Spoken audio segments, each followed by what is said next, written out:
I have the privilege of being here with two Bryans. Double Brian. Double Bryans. Where's your wine? Everyone has started happy hour early. Somebody get you some wine. Listen, I This is can gonna wait be an a hour, way okay? more- I have self-control. This afternoon is going to be way more entertaining. It's going to be, yes, if you're tuning in now, Okay. I don't know about everything else, but this right here is what you didn't want to miss.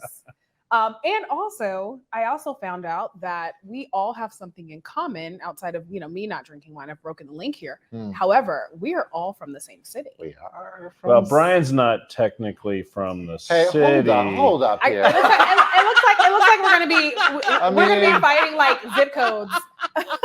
I may not be in the same zip code, but I am in the same county. Yes, you are. Yes. King King County. King County King United. County. Yes, Cheers. cheers. All There right. we go. There we go. I'm just Yes. teasing you. Oh, of course. I know. I mean, Enumclaw. the Seattle area is honestly the best place in the Here's world. something about Enumclaw I did not know until recently. What's that? I was traveling through with someone I'm in a book club with, whose daughter worked at.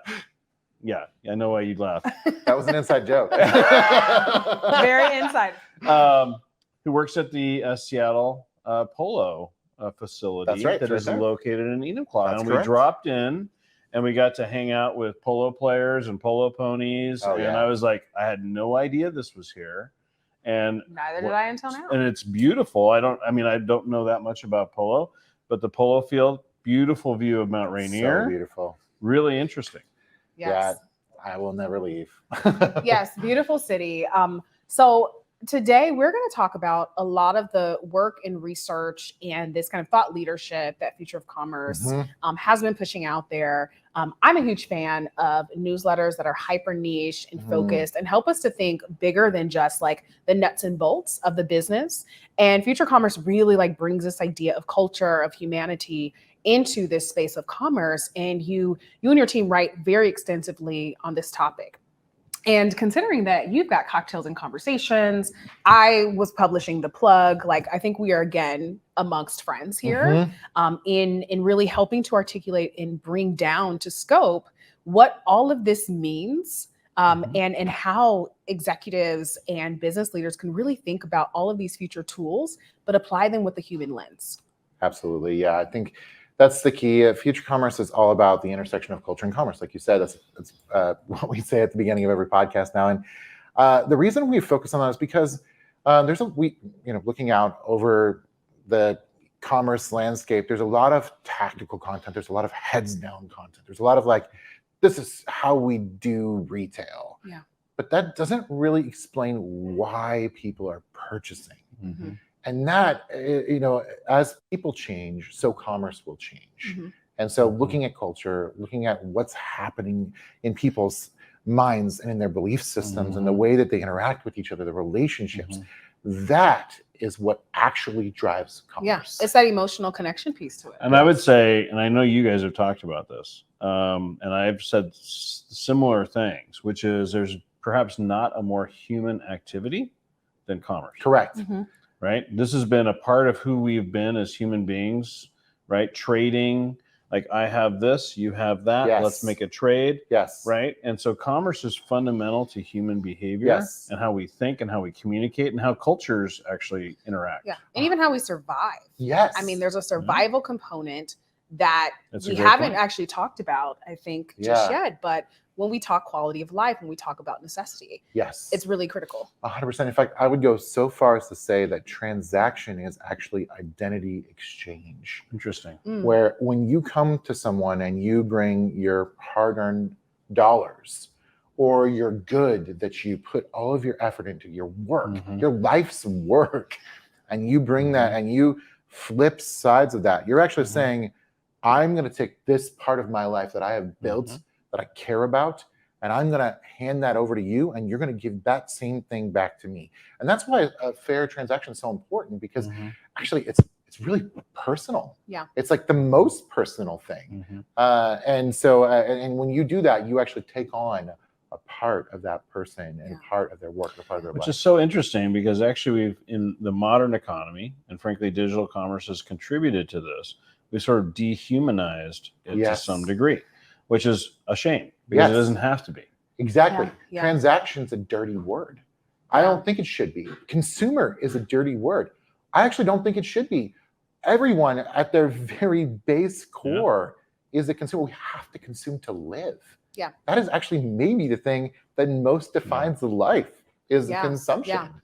I love the angle that you approach this, and especially just the way that future commerce like really makes you kind of not look at this head on. It's in journalism we talk about coming in through like the window versus the front door, Yes. and really like flipping this idea of even as we like step into like AI and the words that we've been using today is like this kind of immersive, generative personalization, but we kind of identify within AI personalization kind of based on, okay, here are your patterns. And so we can match those patterns. But when we talk about humanity, when we talk about society, personalization really comes from a really interesting concept of here's how we behave as like actual beings throughout evolution. Right. And you know, when you bring, when you talk about personalization in commerce these days, you know, you may also like, here's a recommendation, blah, blah, blah. Personalization is about relationship. Yeah. Right? It's about saying, you know what? You told me these things about yourself, or I know these things about you, and I'm going to tell you, like, here's something that I know from the world that I live in that might be a part of what I know to be true about you, that you've shared about me. That's why zero-party data is so important. 100%. And I've talked about that too as it relates to personalization. It's like, stop trying to infer everything from data. Ask. Yes. Ask. Exactly. and actually, this you're absolutely right. AI is going to play a huge role in this. So we released a report with Bloomreach earlier this year called Visions.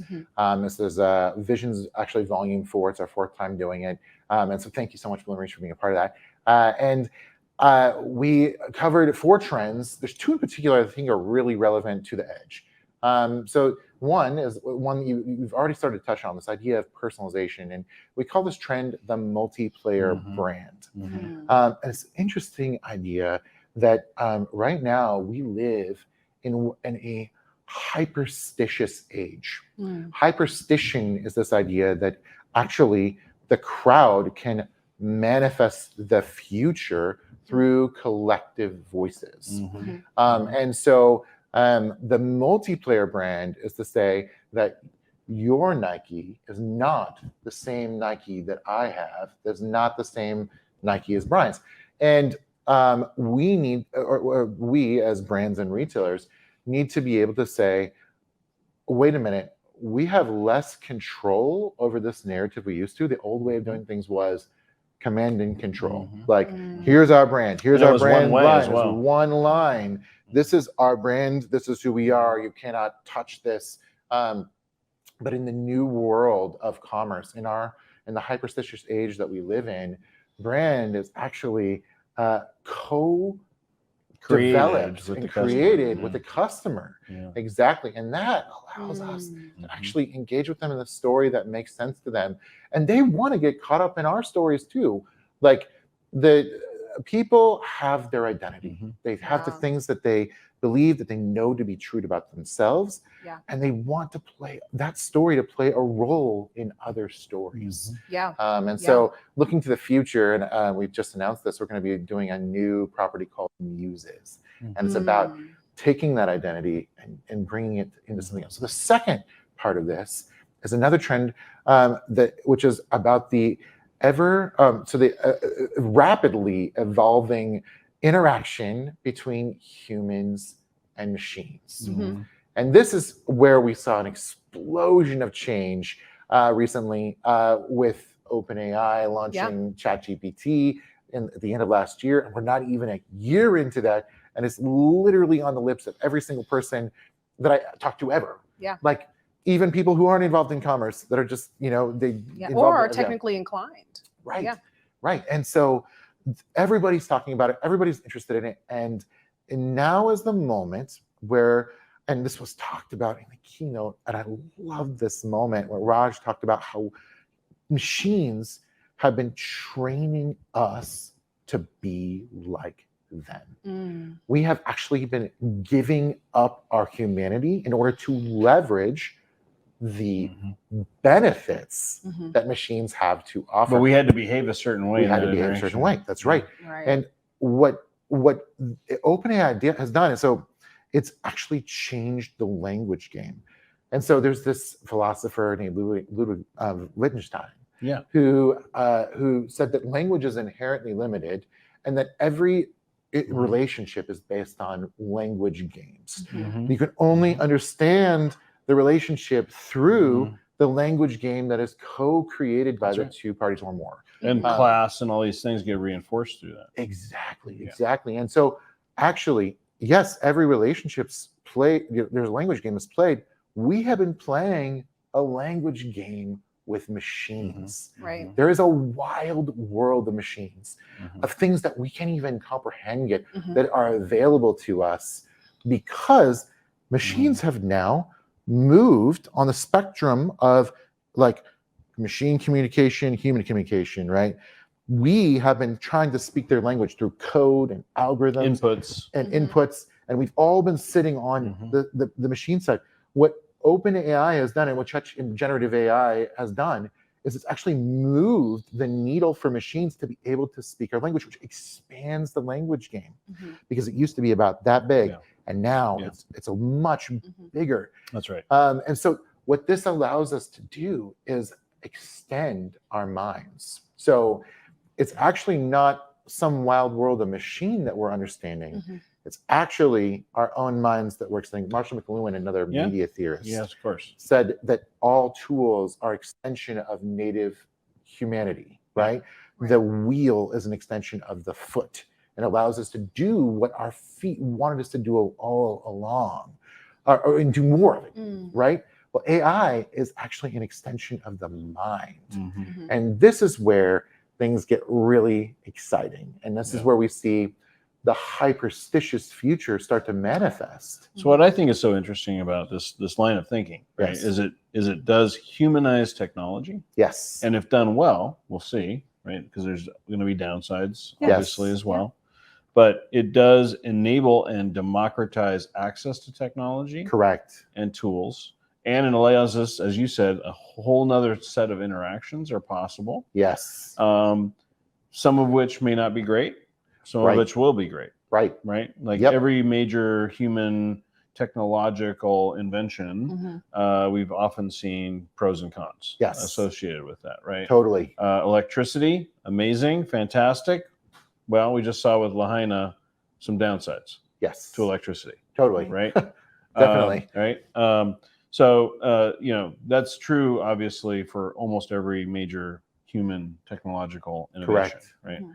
But nonetheless, the opportunity it creates is actually to humanize versus dehumanize. Correct. And it's ironic that the conversation that we've been having in the public, discourse, obviously focuses on dehumanization. Correct. That's right. Yeah. I think that's really interesting. It is. It is, because actually it's going to give us the opportunity to be the most human we've ever been.